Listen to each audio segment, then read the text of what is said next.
Have you ever kept a journal? And did anyone ever read it without your permission? I will start with the part that still makes my jaw tighten, because it is the only way to explain why I finally changed the rules, which is that I sent my parents $600 every single week for a full year with no missed deposits and no questions asked.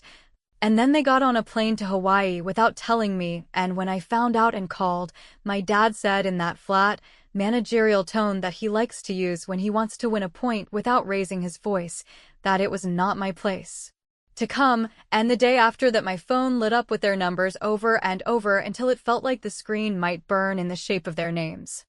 If you want to know why I kept paying for so long, the answer is not complicated, because it lives in that quiet stew of family obligation and firstborn guilt, and the story we all grow up with that says the responsible one does not keep score. And I believed them when they said the mortgage was tight and the meds were expensive and the car insurance jumped again, and I told myself that I could cut back on dinners out and I could wait on a new laptop and I could let my own savings take a back seat, because parents raised me and now it was my turn to be the adult who shows up, even when no one else does and even when no one claps for it. The way it worked was simple, and that is probably why it took me so long to question it, because I set an automatic transfer for the same day every week, and I built my budget around that number like it was a utility bill. And when I ran short, I used my credit card and made it up the following month. And when the card hurt, I picked up extra hours and skipped the dentist, because the cleaning could wait and the student loans could be pushed by another forbearance. And every time my mom said thank you, sweetie, you're saving us, I felt a little hit of pride that made the spreadsheet feel like proof I was a decent person who did not let family down. At first, I could hold both ideas in my head, that they were struggling and that I could help, but small things started to rub like a tag in the back of a shirt you cannot cut off, little comments that did not land right. Like my dad joking that I made more than enough for one person, so what was the big deal? Or my mom saying that a lot of kids live at home without paying a cent, so I should count myself lucky that I had my own place. And even though I laughed those off, I felt something shift inside me, a slow fade from gratitude to expectation, and once it crossed that line it never moved back. Then there were the slips, the harmless ones they probably never noticed, like the new coffee machine that showed up in their kitchen when I went over to drop off a birthday card, or the mention of a show downtown they had seen on a whim, or a cousin telling me about a weekend at the lake that I apparently missed because my parents had not told me, and none of those things are crimes and I am not the money police. But if you are telling me you cannot cover gas and you also have the cash to go out for fun, then maybe we are not talking about the same emergency. I kept telling myself not to be petty, not to turn support into leverage, because I hate that dynamic more than anything, and still I could not unhear the nights my dad would sigh and say family is supposed to do this without making it a ledger. And I wanted to say sure, then why do I have an actual ledger and why am I the only one bleeding on it every week? But I swallowed it and I said it is fine, and I sent 600 more because I was not ready to pick the fight that would blow up the story I had been living in. The first real crack came from the most boring place, which is my banking app, because I noticed a recurring charge under their streaming bundle that I had agreed to cover for a few months and then forgot. And when I asked my mom whether they still needed it, she said yes, of course, and then said I should not nickel and dime them, which sat in my stomach like a cold coin. And that night I lay awake doing math that made me feel stupid and angry at the same time. Not because of the amount, but because of the tone, because it is one thing to ask and another thing to act like it belongs to you. So I began to do what I should have done months earlier, which was to write everything down with dates and notes about calls and texts and the little promises that were made and then smudged, not to build a case for court but to straighten my own spine. And as I typed I could feel the fog lift and the pattern harden,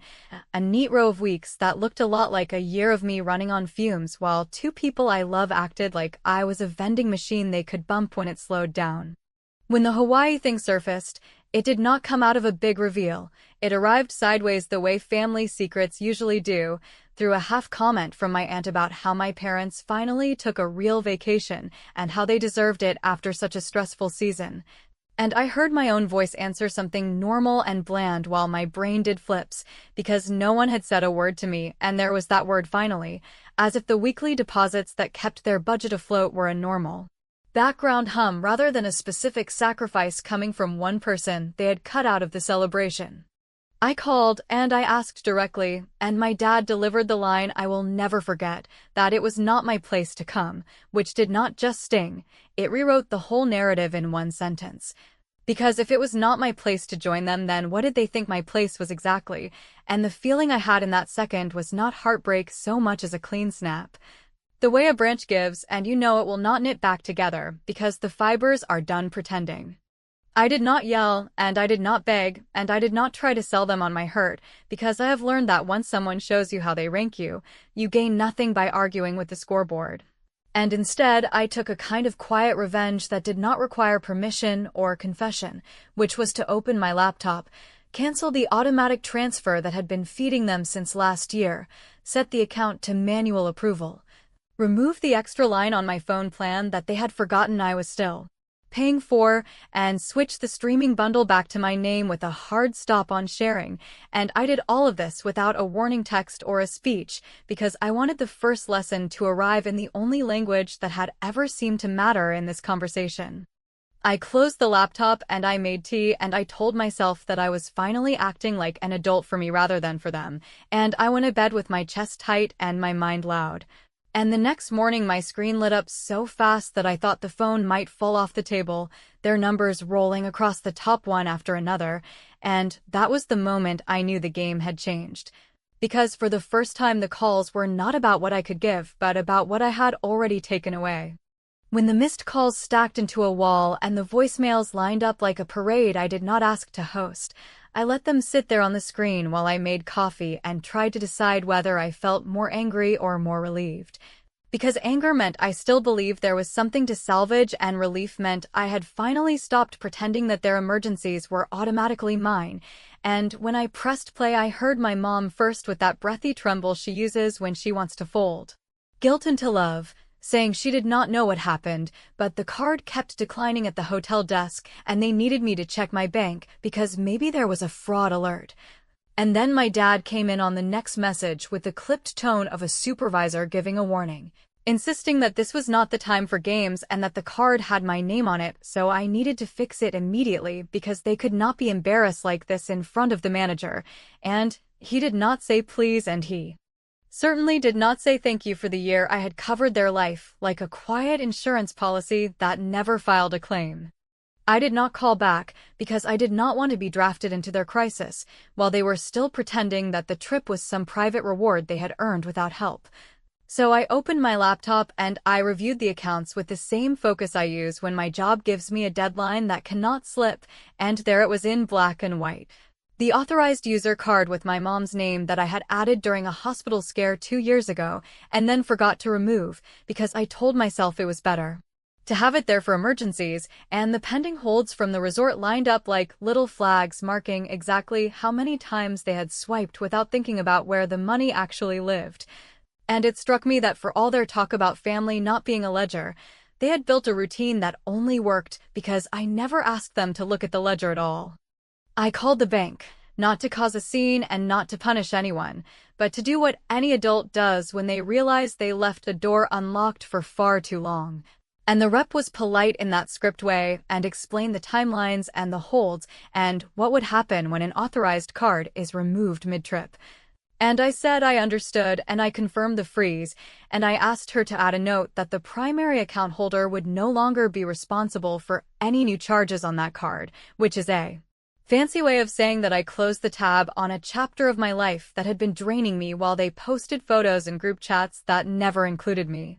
Listening to the rest of the voicemails felt like opening a series of nesting dolls where each one is slightly meaner than the last.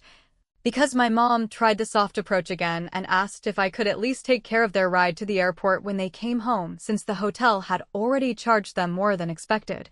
And then my dad switched to the guilt playbook and said he could not believe I would do something like this while they were away, and that if I had a problem I should have brought it to them respectfully instead of sabotaging their vacation, and the word sabotage almost made me laugh. Not because any of this was funny, but because the only difference between support and sabotage in his mind seemed to be whether or not the flow of money pointed in his direction.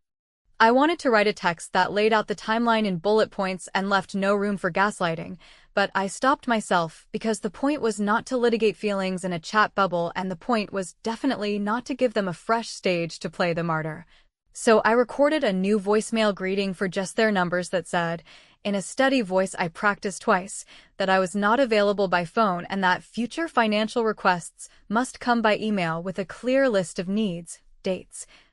and amounts, and that I would not respond to messages that insulted me, which may sound cold on paper but felt like the least dramatic sentence I had spoken to them in months, because it replaced endless vague pleading with a simple boundary they could either respect or bounce off. While I was in cleanup mode, I opened my insurance portal and removed their vehicle from my roadside assistance plan because the only reason it was there was a breakdown last winter that turned into an open-ended favor. And then I called the pharmacy where I had been the default card on my dad's prescriptions after a scare he now talks about as if he had heroically climbed a mountain, and I asked them to stop billing me and to flag the account for self-pay. And I did all of these things without announcing them, because announcing had become a way for them to argue that I owed them a 30-day notice for my own boundaries, and I am done treating my life like a rental agreement that renews automatically unless I submit a form in triplicate. The part that hurt, and the part that hardened my resolve rather than softening it, came from a cousin who sent a photo to the wider family thread with a caption about how my parents finally took the island trip they had dreamed about since before retirement. And in that image there were 3 lays instead of 2, and 3 drinks on the table, and 3 sets of wristbands, and I would have brushed it off as random if the next text from my cousin had not included a cheerful note about how it was sweet that my parents invited Kyle and that he had been posting some very funny videos, which landed like a punch to the ribs because it meant they not only excluded me but brought my brother, the permanent exception to every rule. The one who once told me that I only helped because I liked to feel important. I stared at that thread for a long minute that felt like an hour, and then I put the phone face down and let the quiet fill the space where a meltdown would have lived a year ago. And instead of spiraling, I opened my laptop again, and I drafted a 1-paragraph email to my parents and to Kyle that said I had paused all support indefinitely, that I would consider future requests only with documentation, and that any expenses made on cards tied to my name would be reversed or disputed based on policy and not sentiment. And I sent it to their shared address because they like to do everything as a unit when it benefits them, and then I blocked their numbers for the night so I could sleep, which was the small revenge I could take right then. The simple decision to let them discover the cost of their choices without me translating the bill in real time, and the next morning when I turned the phone back on there was a new notification from the bank that a large resort charge had been attempted and declined, followed by a message from Kyle with one line that froze my hands above the keyboard, because he said there was something I needed to know about how this trip was paid for and that it was going to make me angrier than I already was. Kyle's text sat there like a dare, and I stared at it long enough to feel that old mix of dread and curiosity burn into determination. Because if there was something about the way the trip was paid for that could make me angrier than I already was, then we were not just in the land of entitlement anymore. We were standing on the line where disrespect starts to look a lot like taking without asking. So I called him and told him to skip the warm-up and tell me everything, and he sounded sheepish in a way that made me want to hang up and also keep him talking, and he said Dad told him the flights were a gift from me and that I had offered to use my miles as a surprise since I was not coming, and that the hotel was on points and that it was all squared away because I had insisted on handling it, and when I did not answer he rushed to say he thought it was weird that I would gift a trip and then refuse to go. But that mom said I wanted them to have a break from family drama, which is a neat way to frame excluding the one person who had been underwriting their version of peace and quiet for a year.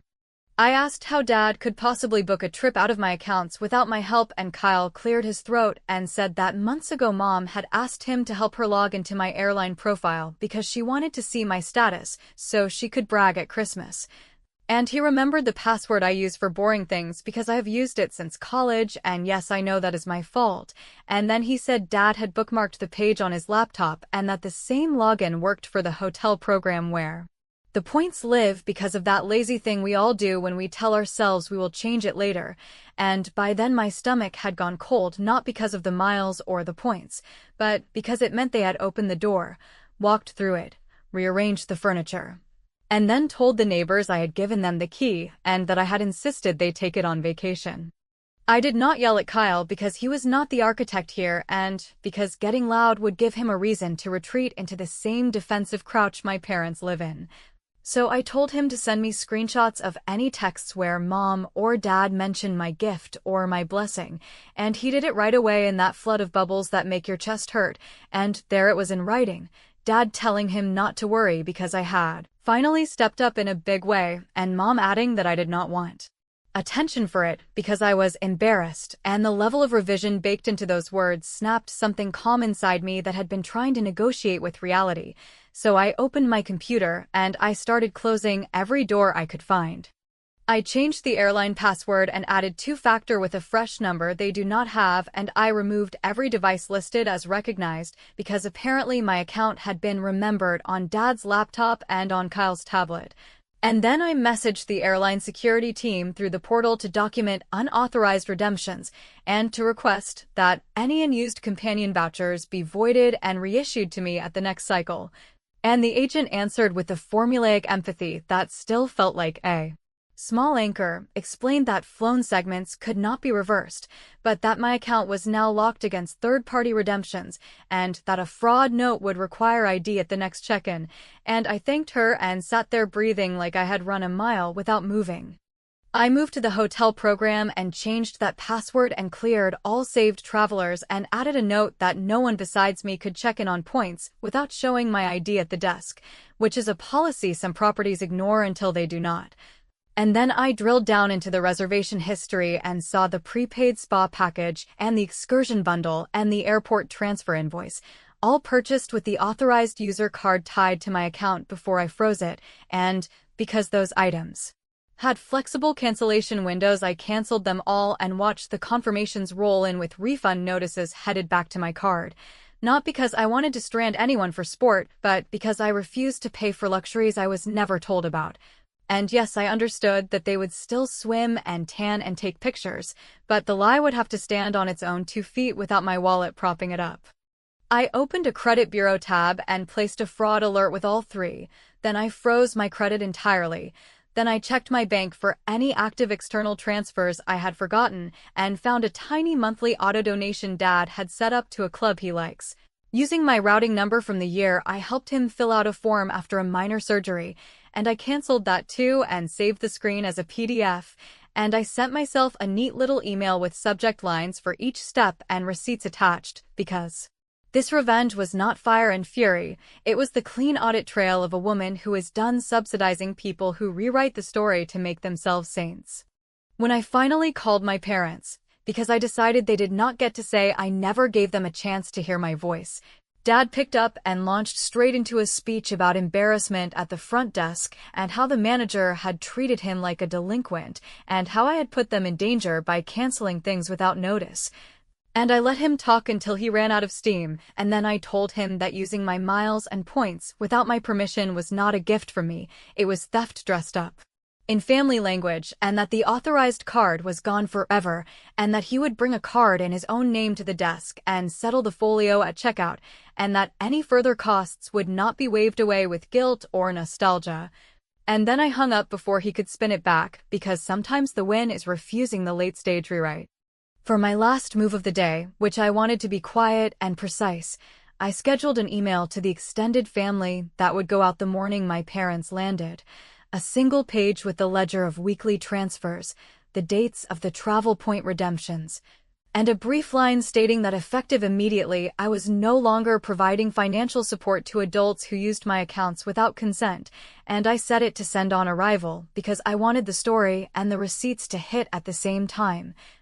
And as I sat there watching the little calendar icon confirm the schedule, my screen lit again with a new message from Kyle that began with an apology and ended with a sentence that froze me in place, because he said Dad had not only used my points, he had used my name to apply for a store card a few months back, and that the bank had called the house about it while I was at work, which meant my line in the sand was not just about a vacation anymore, and whatever came next would have to be bigger than canceled massages and blocked logins. The store card thing did not let me sleep because it crossed a line that money arguments usually dance around without naming, so in the morning I called the issuer, gave them my details, asked when the account had been opened and where, listened to the polite clicks as the rep pulled up the file, and felt my jaw set when she read a date from early spring, a sign-up at the electronics counter in a suburban location minutes from my parents' house, a credit pull on my social, and a note that the applicant had answered out-of-wallet questions correctly over the phone when the system flagged the in-person application for a secondary check, which told me more than I wanted to know about how casual they had become with my information and how confident they were that I would never notice, or, if I did, that I would swallow it for the sake of keeping peace. I asked what the process looked like if the account holder disputed the application as unauthorized, and the rep, who I hope had eaten a good breakfast because I clung to her calm like a railing, said they would send an affidavit, that they could request security footage from the store, that they would close the line during investigation, and that any financed merchandise would either need proof of legitimate purchase by the person who actually used it or it would be scheduled for retrieval by the merchant under their own policy, which is the least dramatic sentence I have ever felt satisfied hearing, because it meant I did not have to kick down a door or scream on the lawn. I only had to stop protecting people who had used my name like a reusable bag. Within an hour, a packet hit my inbox with a case number and a link to upload ID, so I filled it out. I recorded in my little timeline that the account had been frozen. I sent a second set of alerts to the credit bureaus so every lender would need a call with me before approving anything, and then I did something that would read as petty if the facts were not what they were, which is that I called the store's loss prevention department. Confirmed that my parents' address matched the delivery address for a set of expensive purchases that suspiciously aligned with the month the account opened, and told the investigator I would not contest a retrieval if they could not produce a legitimate buyer. And he said they had procedures and schedules and a narrow window that happened to open the day my parents were set to return, which I did not manufacture and did not need to push, because sometimes timing just lines up when you finally stop cushioning consequences. With that ball rolling on its own, I focused on keeping the story clean rather than dramatic, which meant I let the scheduled email to the extended family sit in the outbox with the ledger of weekly transfers, the dates the travel accounts were used, and the case number that would make any "she is exaggerating" rebuttal feel ridiculous, and I added a single line that said I would not be discussing this on the phone and that I would not be shamed for using basic safeguards that every adult should use, and I CC'd Aunt Marcia because she has spent years playing shuttle diplomacy without ever looking at the receipts, and if she wanted to mediate this time she could do it with facts on the table instead of everyone's favorite myth about me liking control. Call kept texting apologies and explanations that did not change the math, and when he asked if he should warn them about the retrieval I told him no. Because if he wanted to help, then the best help he could offer was to stop being the middleman who softens their landings, and for once he agreed, and that agreement felt like a hinge moving even if it squeaked. And while the hours ticked, I tightened the rest of the holes I could find, from old autopays to long-forgotten shared logins, because this was not about revenge as spectacle, it was about changing a system that rewarded them every time I swallowed a boundary in the name of being understanding. By mid-afternoon, the resort sent a folio update to my email because the card I had removed was no longer on file and the desk had flipped the balance to the card presented at checkout, which, judging by the message Kyle forwarded, involved a scene my father would later call harassment and I would call basic accountability, and while I did not dance on that moment, I did sit in the quiet and let the feeling of not fixing it wash over me, because my old reflex would have been to rush in with a solution, and instead I let adults be adults and handle the bill that came attached to their choices. They landed in the evening, my email went out as the plane taxied, the group chat lit with the predictable mix of shock and scolding and a few brave thank yous that told me I was not the only one who had felt uneasy all year. And while those messages stacked up, I put my phone on the counter and listened for the knock that I knew would come, which it did, because of course my dad came straight to my door before going home, breathing hard and staring at me like I had invited a wrecking crew into his life instead of simply stepping out of the way while gravity did its job. And he said I had humiliated them and that neighbors were already texting and that a truck was scheduled for the morning and that I needed to make some calls if I wanted to have parents left to love. And I said one sentence that I had practiced all day, which was that I would not be calling anyone to stop anything and that if he wanted to talk about love then he could start by respecting my name. He tried to pivot into the greatest hits about sacrifice and family and how children owe, but I held my ground without raising my voice and without offering a single fix. And when he realized the old gears were not catching, he switched to threats about lawyers and defamation, and how I would regret putting private matters in writing. And I told him calmly that it is not defamation if it is true and documented, and that a case number is not gossip, and the quiet that followed was the closest thing to victory I had felt in months, because it was not a win over him, it was a win over my own training to smooth everything over at my expense. He left with a line about how I would be sorry when the dust settled, and I locked the door and sat on the floor like a person who had finally put something heavy down, and then my phone buzzed with a voicemail from a number I did not recognize. A calm voice from the card issuer's fraud unit saying they had received the store's surveillance stills from the day of the application and that they could share them with me if I wanted to press the report further. And as I listened to the words clear likeness and signature mismatch and forward to local authorities upon your confirmation, I understood that the last move I had been building toward was no longer theoretical, and that deciding what to do with those images would determine not just how this battle ended, but what story the whole family told themselves about who I am from this day forward. When the fraud unit offered the stills, I sat with the choice longer than I expected, because there is a part of me that wanted to slam the door and let the law do the part one have always been too soft to do. And there is another part that understands how stories calcify in families and how quickly truth gets replaced by the version people can live with. So I decided the last move would not be a tantrum, and it would not be a secret either. It would be a calm set of terms that turned the power back in my hands without turning me into the villain they are desperate to cast, which is how I found myself printing the images, printing the affidavit, printing the ledger, and texting my parents to meet at my place with Aunt Marcia present, because I wanted a witness who loves them and will not pretend she did not see what she saw 5 minutes after she leaves. They showed up together in that stiff united front that used to make me fold, and Aunt Marcia sat on the end of the couch like a referee who hates whistles, and I put the stack on the table. And I told them that before anyone said a single word, I needed them to look at the dates and the totals and the photos that show my father at a counter answering questions that only I should have answered, and to look at the line items that include a television, a laptop, and a phone plan extension in my name, and to understand that I had already filed a fraud claim and already frozen my credit and already blocked every path they used to walk into my accounts, and that the store truck arriving at their house in the morning was not a prank or a punishment. It was a step in a process I did not invent, but I also did not stop. My dad did the speech he always does about humiliation and about how he thought I would be proud to contribute to something that made them happy after a hard year. And my mom started with the tears and the soft hands and the line about families helping quietly and not making it a show, and I let it all wash over me because I am done debating feelings while my name is sitting on contracts I did not sign. And when they realized I was not going to patch the hole with sympathy, my dad tried to pivot to blame and said that using the same password since college was practically an invitation and that miles and points are not real money anyway. And that is when Aunt Marcia, who has papered over every argument since we were kids, told him to stop talking and to start listening because there is only one person in the room who has earned the right to set terms.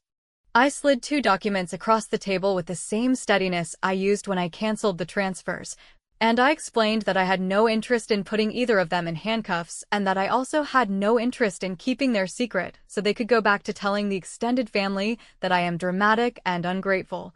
and that the path forward had exactly 2 lanes, the first being that I forward the stills and the affidavit and the retrieval report to the local detective and to the card issuer and let the system finish what it started, and the second being that they sign a sworn admission that the store application and the travel redemptions were made without my consent, that they authorize the issuer to recover any financed merchandise without interference, that they reimburse the weekly transfers for the past year at a modest monthly amount drafted automatically from their account to mine until the balance hits zero, and that they agree to a permanent rule that any request for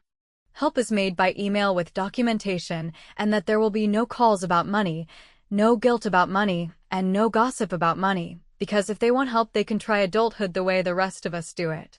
There was a long minute where the only sound was my father's breath and the distant thud of my own heart trying to step out of my throat. And then my mother asked whether signing would keep the photos out of a police file and out of the church bulletin, and out of every place she has ever worried about running into someone who knows the family name. And I told her that signing would mean I would hold the packet in a drawer, and that I would not send it as long as the repayments arrived and the rules were honored, and no one tried to rewrite this weekend into a story where I was cruel for refusing to be robbed politely, and she looked at my dad the way people look when the performance ends and all that is left is a bill. And she picked up the pen and wrote her name slowly and carefully, and then pushed it to him and did not blink until he signed. I had the notary waiting in the lobby because I planned this day like a project that mattered. So we walked downstairs and we signed again, and the stamp came down with a sound that felt like the first deep breath I have taken in months. And I handed them copies, and I handed Aunt Marcia a copy, and I put the originals in a folder with the case number and the stills. And I told them the first draft would run at the start of the month and the next at the start of the month after that, and that any misdraft would trigger the other lane. And I said it without heat because I am done trying to convince anyone that my boundaries are not a threat, they are a fact. They left without hugging and without speeches, and when the truck pulled up the next morning and the neighbors peeked out from behind blinds and the big items rolled down the driveway, I did not take a picture and I did not send a message. I sat at my table with coffee, and I wrote a short email to the extended family that included the line I had been working toward since Hawaii, which was that I am no longer the emergency fund for people who fail to plan, and that I will not discuss private matters by phone or text, and that I wish my parents health and peace, and that they now have a clear path to both that does not involve stealing mine. The fraud unit called again and asked if I wanted to press forward, and I told them the affidavit could remain on file and that I would reach out if the agreement was broken. And I closed the call with the clean certainty that comes when you stop hoping people will be different and start making sure you are. And later that week, when the first repayment hit exactly on time with a memo line that said repair fund, I felt something I had not felt since this started, which was not triumph or cruelty or even relief. It was the solid feeling that I had finally walked myself out of a story that was never written to keep me whole, and that whatever anyone says at holidays or in pews or in whispers in aisles will not change the ending. Because the ending is simple and it is mine. I won by refusing to be owned.